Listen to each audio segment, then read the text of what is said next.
Eu sou um filho amado de Deus, vencendo a orfandade, a rejeição e a dependência química. Meu nome é Cláudio.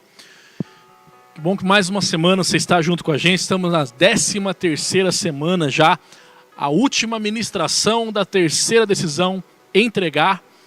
Você pode abrir sua apostila na página 149, terceira decisão, entregar. Eu entrego tudo. E acompanhar junto comigo Mateus 11, 28. Venham a mim todos que estão cansados e sobrecarregados, e eu lhe darei descanso. Você está cansado? Você está sobrecarregado? Venha para Jesus. Ele falou, venham a mim todos que estão cansados e sobrecarregados, e eu lhes darei descanso. Coloque os seus fardos, divida seus fardos com Jesus. Ele é o único que pode suportar. Talvez você está tentando dividir seus fardos com o seu cônjuge, com seus filhos, ou descontando os seus fardos neles. E não é isso. O relacionamento com Jesus vai te levar a colocar sobre Jesus os seus fardos, dividir com Ele essa carga. Ele sim consegue dividir essa carga com você e te aliviar de todo esse cansaço, todo esse sofrimento que você está passando. Então hoje nós vamos nessa quarta ministração da terceira decisão, falar sobre entregar o controle de tudo a Jesus. Mas não é fácil, como você vai ver junto comigo nessa ministração, entregando o controle de tudo a Jesus. Salmo 37, 5, entregue o seu caminho ao Senhor, confie nele e Ele agirá. Isso é uma promessa sobre a mim e sobre a sua vida. Nós temos falado aqui o tempo todo no 30 semanas, para que você, apesar de toda a circunstância que a gente está vivendo nesse isolamento social, está muito aparente as nossas válvulas de escape, o nosso pecado, o nosso problema, ele vem em evidência. Mas que você não se apoie nisso, pensando que você é o seu pecado, porque você não é o seu pecado, você não é o seu problema, você não é a sua adversidade. Você é um filho amado de Deus, você é uma filha amada de Deus. Nisso que você precisa se apoiar. Hoje, depois dessa decisão pelo relacionamento com Jesus, você vai entender a importância de entregar o controle das suas escolhas a Ele e de viver do modo dele. Porque até hoje, eu e você tentamos viver do nosso modo, do nosso jeito. E se você for uma pessoa normal, pecadora, assim como eu, você percebeu que não deu certo viver do nosso jeito. Mas você vai perceber ao longo dessa ministração e ao longo da mudança das suas escolhas, que viver do jeito de Deus, viver do modo como Deus nos direciona, é muito melhor. Depois de ter tentado do seu jeito tantas vezes e ter se frustrado tantas vezes, decida acabar com a insanidade de repetir diversas vezes a mesma atitude, esperando um resultado diferente. Há pessoas que vivem o que nós chamamos aqui de um verdadeiro ciclo de derrota, no qual elas estão presas pela culpa, pela raiva, pelo medo, pela depressão, pela falta de perdão, ficam impedidas de terem as melhores atitudes, porque esse ciclo de derrota, esse ciclo de insanidade aprisiona você. E elas confiam somente nelas mesmas e não acreditam que podem viver plenas e felizes. Deus é o seu refúgio e fortaleza, Ele é um refúgio para que você está protegido. Ele te ama e Ele deseja cuidar de cada área da sua vida. Ele tem grandes planos para você. Aliás, Ele já prometeu que você viveria uma vida feliz e plena aqui na terra. E chamou essa vida de vida abundante, Zoe, onde nada nos falta. Jesus disse em João 10:10, eu vim para que tenham vida e a tenham plenamente. Você não está vivendo essa vida plena, essa vida abundante? Você não está começando a viver o céu aqui na terra? Porque, independente da adversidade que você esteja vivendo, nós estamos vivendo uma adversidade em comum, essa pandemia mundial. Isso é uma adversidade em comum que estamos vivendo. Mas independente dessa adversidade em comum, ou das adversidades que você tenha vivido na sua casa, de forma individual, seja um desemprego, uma depressão, ou qualquer outro problema que está te afligindo, Tem como nós vivermos uma vida abundante apesar disso.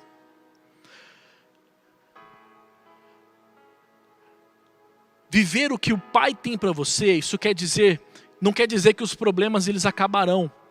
Mas é viver na certeza de que você é um vencedor e que o vencedor está na sua equipe. Por isso, você também vencerá, porque Jesus, ele já venceu. Ele nos diz, no mundo nós teremos aflições, mas tem de bom ânimo, porque ele venceu o mundo. E se ele venceu, eu e você somos mais do que vencedores, porque Jesus já venceu por nós. Então o primeiro ponto que a gente vai trabalhar hoje, sobre entregar o controle de tudo a Jesus, é entregue suas vontades a Deus. Gálatas 2:20 diz, fui crucificado com Cristo, assim já não sou eu quem vive, mas Cristo vive em mim. A vida que agora vivo no corpo, vivo pela fé no Filho de Deus, que me amou e se entregou por mim. Entregar-se é uma atitude que precisa ser expressa em todas as suas decisões. Quando decide trabalhar, o que você vai trabalhar, com quem você vai se casar, o que você vai estudar, para onde você vai viajar, o que você vai comprar, o que você vai vender, o que você vai comer, o que você está pensando. Todas e quaisquer ações do que se encontram pessoalmente com Jesus, já nasce essa decisão inicial de entregar o controle a Ele. Se você já tem um relacionamento com Jesus, de forma natural, já está em você o Espírito Santo habitando. Então, de forma muito natural, você vai querer saber a opinião de Jesus para qualquer coisa. É difícil para a gente entregar, porque, pensa assim, por exemplo, quando você não pode, por uma alergia ou por uma intolerância com algum alimento. E eu conheço inúmeras pessoas que têm algum tipo de alergia, algum tipo de intolerância, e aquele alimento que essa pessoa tem intolerância, esse alimento que a pessoa tem uma alergia, por exemplo, ela é fissurada nesse alimento. Por exemplo, pessoas que têm intolerância a fruto do mar, e são apaixonadas por comer fruto do mar, comer camarão, comer coisas que não pode, porque se comer, a sua alergia ou a sua intolerância vai se manifestar. Pessoas que têm intolerância ou desenvolveram intolerância à lactose, são apaixonadas por coisas com leite, com queijo. Tem alguns casos que você usa da medicina com alguma medicação para poder fazer uso, mas tem outros que não. Se a pessoa comer aquilo, vai dar problema. Eu quero dizer para você, meu amigo, eu e você, nós somos alérgicos e intolerantes ao pecado. E não tem remédio que vai te fazer usufruir do pecado sem nenhuma consequência. E é exatamente isso que Deus está pedindo para a gente. É exatamente isso que você aparentemente pensa que é incapaz de viver sem, e Deus quer te mostrar que você consegue, que junto dele, na força dele, você vai conseguir entregar e viver sem isso. Para que a sua vida seja cada vez melhor, para que a sua vida seja abundante, para que a sua vida seja plena. E parece que a gente não consegue enxergar a nossa vida sem isso, né? Eu lembro que não consegui enxergar minha vida sem fumar, não consegui enxergar minha vida sem beber, não consegui enxergar minha vida sem uma promiscuidade sexual, não consegui enxergar minha vida sem droga, não consegui enxergar minha vida sem rock and roll, sem estar tocando na noite, sem ser descolado. É impressionante como que o pecado vai gerando essa dependência. E quanto mais dependente do pecado você é, mais difícil é de você entregar o controle disso para Jesus. Entregar-se, render-se, pode parecer fraqueza, mas na verdade é uma atitude só para os fortes. Entregar-se é uma atitude de fé e coragem, pois nem sempre você terá todas as respostas. Entretanto, é a única maneira de viver plenamente tudo que Deus tem para você. Como disse o pastor Watchman Nee, pela revelação nós conhecemos a Deus, pela rendição conhecemos os seus caminhos.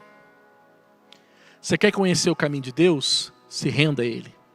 Você quer conhecer a vontade de Deus para a sua vida? Se renda, obedeça a Ele. Dependa de Deus, entregue-se a Deus. Você é cheio de vontades, desejos, opiniões. É bom para julgar, pensar, tentar. O desafio é, em todo tempo, colocar tudo nas mãos de Jesus, para que Ele cuide, direcione e transforme. Você precisa entender que o mundo tem um padrão de decisão. No entanto, a palavra de Deus coloca, Romanos 12:2, não se amoldem ao padrão desse mundo, mas transformem-se pela renovação da sua mente, para que sejam capazes de experimentar, comprovar a boa, agradável e perfeita vontade de Deus. É impressionante como a gente hoje tem opinião para tudo. Como a gente hoje já tem um julgamento pré-estabelecido, um pré-conceito sobre tudo. Somos os juízes do Facebook. É impressionante. O nosso padrão é, qual a vontade do Pai? O que Jesus faria nessa situação? Se você colocar qual é a vontade de Deus e o que Jesus faria nessa situação, dificilmente você vai errar.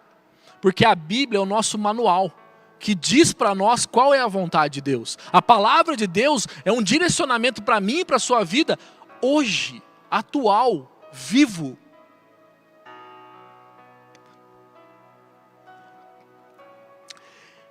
Entregar-se a Deus é deixar suas próprias vontades e viver a vontade dEle de forma sacrificial, a fim de mudar o que precisa ser mudado. O padrão desse mundo na cabeça das pessoas é o quê? Eu vou estocar alimento. Como a gente viu aí o pessoal desde o começo da pandemia, estocando papel higiênico, estocando alimento, as coisas quase que sumindo, sendo que não estava tendo problema com abastecimento nenhum. Mas quantas pessoas que estão estocando alimento com medo? Enquanto o padrão deveria ajudar as pessoas que não têm condições de ter o alimento, ter o mínimo básico para elas poderem viver. Esse é o padrão. Não é estocar alimento, é você compartilhar alimento.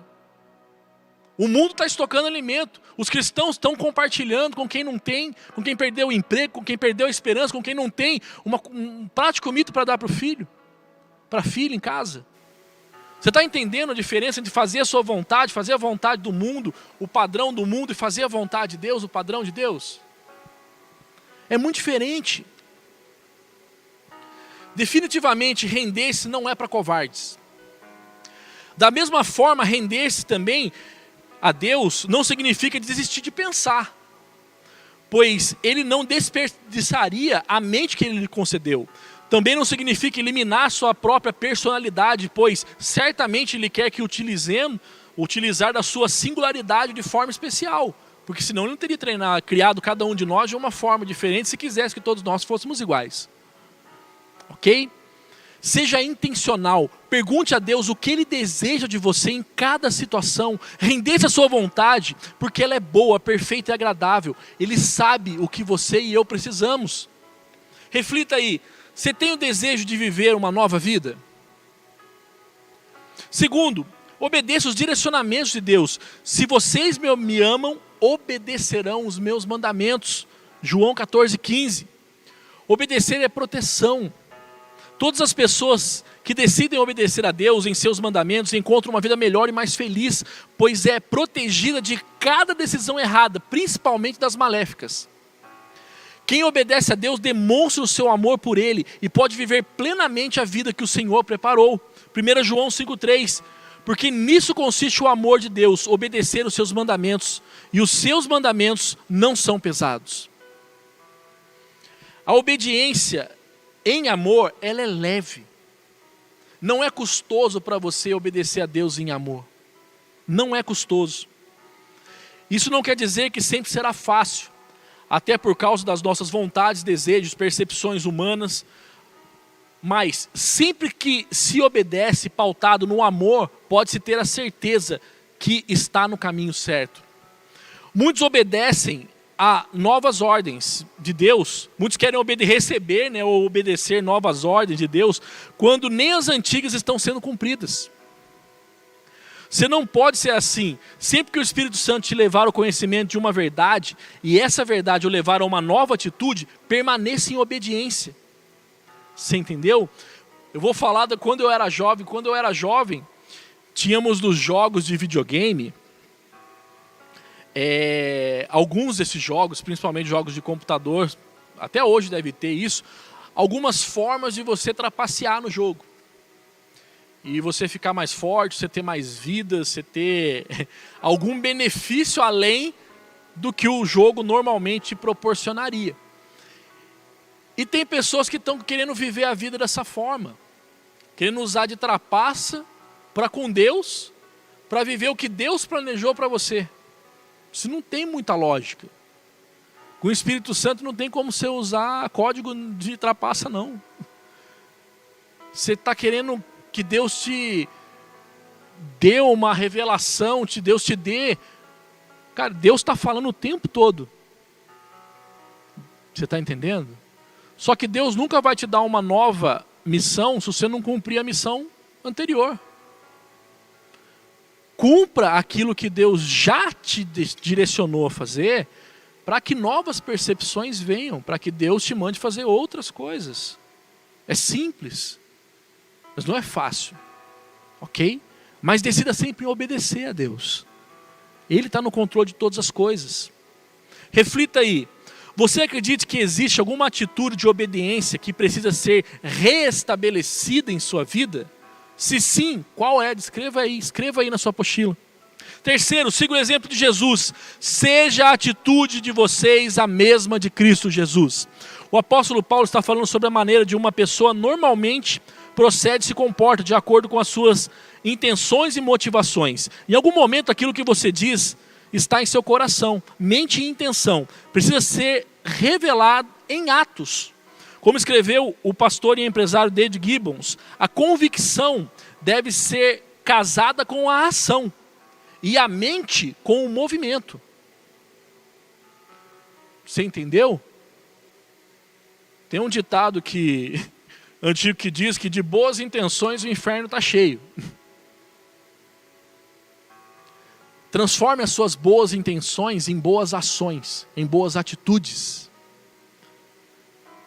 Nosso perfeito exemplo é Jesus, que fazia tudo em amor, em palavras e em ações. Jesus sempre soube como e quando agir, até mesmo nos momentos mais difíceis. A palavra de Deus diz que a nossa atitude deve ser idêntica à de Cristo. Reflita se a sua vida tem seguido o exemplo de Jesus. Você tem seguido o exemplo de Jesus nas suas atitudes? Você tem seguido o exemplo de Jesus nas suas decisões? Você tem seguido o exemplo de Jesus no seu relacionamento com Deus? Você tem seguido o exemplo de Jesus na sua concepção para si mesmo? Você tem seguido o exemplo de Jesus no seu relacionamento com as outras pessoas? Se a resposta for não para uma dessas questões, reveja e refaça os seus conceitos. E recomece, mas da maneira correta, da maneira certa. Jesus sempre buscou em Deus o poder para continuar, para decidir, para as suas escolhas, para cada passo, em cada dia. Lemos em alguns exemplos bíblicos, como em Lucas 6, 11 e 12. Num daqueles dias, Jesus saiu para o monte a fim de orar e passou a noite orando a Deus. Ao amanhecer, chamou seus discípulos e escolheu 12 deles. Mateus 26, 36. Então Jesus foi com seus discípulos para um lugar chamado Getsêmani e disse-lhes: sentem-se aqui enquanto vou ali orar. Lucas 21, 37. Jesus passava o dia ensinando no templo e ao entardecer saía para passar a noite no monte chamado das Oliveiras. São vários textos que revelam Jesus buscando em Deus, seu Pai, a resposta, a direção e a força. Ele não precisava de nada disso, mas a própria palavra diz que ele decidiu se esvaziar, tornando-se figura humana, tendo as mesmas tentações, as mesmas dores que nós. Jesus venceu cada uma delas, mostrando que vale a pena se entregar ou entregar tudo ao Pai. Vale a pena. Reflita aí. Há alguma área da sua vida que ainda não esteja completamente entregue a Jesus? Se você for honesto, estiver vivendo 30 semanas mesmo, risca aí sim. E quarto, creia que a vontade de Deus para você é sempre boa. Jeremias 29, 11, 13. Porque sou eu que conheço os planos que tenho para você, diz o Senhor. Plano de fazê-los prosperar e não de lhe causar dano. Plano de dar-lhes esperança em um futuro. Então vocês clamarão a mim, virão orar a mim e eu os ouvirei. Vocês me procurarão e me acharão quando me procurarem de todo o coração. Paulo fala sobre submeter-se, trazendo os mesmos princípios ensinados num contexto familiar. Quando a gente lê lá em Efésios 5, 24, 25, assim como a igreja está sujeita a Cristo, também as mulheres estejam sujeitas aos seus maridos. E maridos, amem as suas mulheres, assim como Deus amou a igreja e se entregou a si mesmo por elas. Por que a submissão pode ser um assunto tão delicado dentro e fora da família? Por que é tão difícil as pessoas se submeterem? Porque algumas pessoas têm dificuldade de se submeter a Cristo, simplesmente porque têm dificuldade de acreditar no seu amor. Se você sabe de fato que Deus te ama, como não se entregar a tanta fidelidade, amor, graça, misericórdia e doação? Como não se entregar a alguém que deu sua própria vida por você? Esse é o chamado a todos os maridos. Amem suas esposas como Cristo amou a igreja e se entregou. Como não ter um relacionamento apaixonante com esse Deus de amor que sempre quer o nosso bem? Reflita aí, você tem alguma dúvida sobre a bondade e o amor de Deus para com você? Para concluir, decida entregar o controle de tudo a Jesus, buscar a ajuda do alto nesse ambiente que você já pode declarar como um vencedor. A vitória presentes e futuras para aqueles que dizem sim aos processos de Deus. São vários processos de Deus que a gente vai viver ao longo da nossa vida. Diga sim aos processos de Deus. Tem pessoas que não conseguem confiar em Deus, que te ama, mas você confia a sua vida a pessoas que você nem conhece. Você entrega a sua vida a pessoas que você não tem a menor nível de relacionamento, de intimidade, de conhecimento. É muito simples. Se você já voou, já andou de avião ou de ônibus que seja, numa viagem muito comprida, dificilmente algum de nós faz uma entrevista com o piloto do avião, por exemplo, para saber quantas horas de voo que ele tem, se ele é um piloto experiente, se ele não está meio depressivo, sei lá. Mas a gente voa. Muitas vezes a gente nem vê o piloto. Muitas vezes. Mas a gente entrega o controle da nossa vida na mão dessa pessoa. Você entrega o controle da sua vida na mão de uma pessoa que você nem conhece. E tem dificuldade de entregar o controle da sua vida na mão de Deus. Não existe ninguém que te ame mais do que Deus. Não existe ninguém que se importe mais com você do que Deus. Tem um caráter ensinável e sensível aos apontamentos de Deus. Obedeça e viva o melhor a cada dia. Talvez você chegou até aqui com um rótulo de fracassado ou fracassada, de depressivo ou depressiva, de ansioso ou ansiosa, de drogado ou drogada, de depravado ou depravada, de irado ou irada, de codependente ou de rejeitado ou rejeitada, de religioso ou religiosa, de compulsivo ou compulsiva, de procrastinador ou de procrastinadora. Talvez você se sinta que o diabo está o tempo todo apontando para a sua direção para te acusar. Mas viva a partir de hoje a identidade de filho amado de Deus, de filha amada de Deus, de restaurado, de transformado. Você é mais do que vencedor. Romanos 8,37, mas em todas essas coisas somos mais que vencedores por meio daquele que nos amou.